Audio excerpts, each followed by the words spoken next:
Greetings, I'm Barrett and welcome to Meet Me at the Table. We're going to be doing an unboxing today of Chronicles War for Indagar. This game is a Kickstarter game and at the time of this recording is being shipped to all the different backers. Now this game is by Happy Gorilla Games and it is a 1 to 4 player game, ages 13 up and lasts about 120 minutes. For those that don't know what Chronicles War for Indagar is, you will be commanding one of 4 different factions for Indagar, each represented on the table by 3 famous heroes, and you're going to attempt to win battle for control of the Well of Power. Now, this game is a 4X game, so you're going to be exploring the territory, expanding your outposts, exploit the resources available to power your armies, and exterminate your enemies. And the cool thing about this game is it can be played solo, so I'm excited to bring that to you. If you're excited to see what is in Chronicles War for Indagar, then I need you to meet me at the table.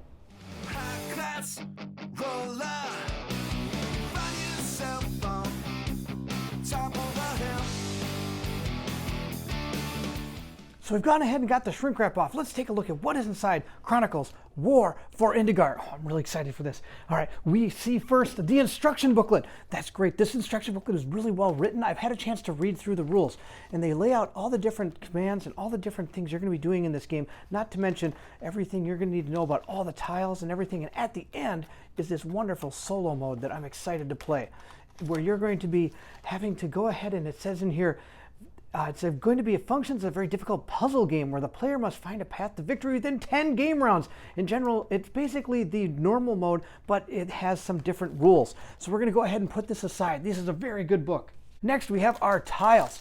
Now, these are going to be all the different tiles that we laid out on the board, and each one of these tiles have different things that are on them that are going to react differently as you move in. You also have abilities to be able to scout ahead to see if you even want to go onto that tile. So that's pretty cool. We're going to go ahead and take a look at these. So here's the first set of tiles, and as you can see, they kind of punch out, and they're pretty nice. Look at that.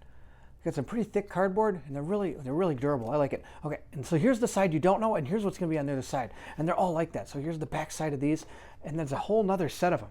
So on top of that first set, we've got 2 more sets of these tiles. So there's quite a bit of tiles in this game, and you can lay these out randomly. They're going to be placed out randomly throughout the game, and you're going to have to figure. And so as every game's going to be completely different. You're never going to know what's going to be behind what tile as you're figuring out what you're going to do in the game.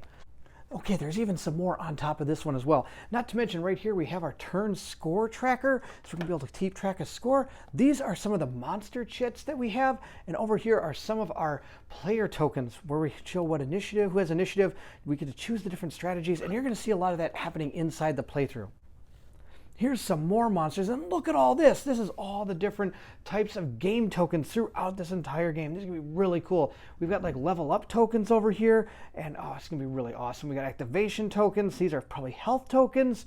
Oh, this is going to be really good. Then we have what's called our strategy boards. Now these are a lot bigger than I was expecting. These are almost like a board in itself. Look at this, and there's 4 of them. And this is where you're going to put your character, and you're also going to put down the stockpile of all the different resources you have. And these are all the different abilities you have. And I believe each faction is a little bit different in their abilities. So this one has Blood in the Sand of Thaumaturge. This one has Defense of Country. So yes, each faction is going to be a little bit different based on what you get. And you're going to be able to put your characters right into these slots right here. So you have easy access to all of them. And there's should be 4 different factions.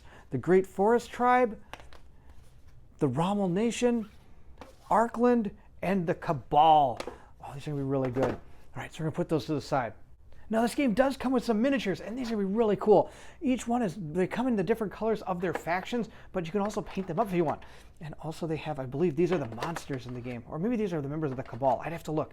I can't exactly remember exactly what all the figures do, or who they all are. Now we also have all the different tokens down here that we're going to use for our resources. We have, like, for example, these are going to be our gold. We've got lumber. We've also got like spirit and ore in here. Oh, this is going to be really cool. All right, then we got dice.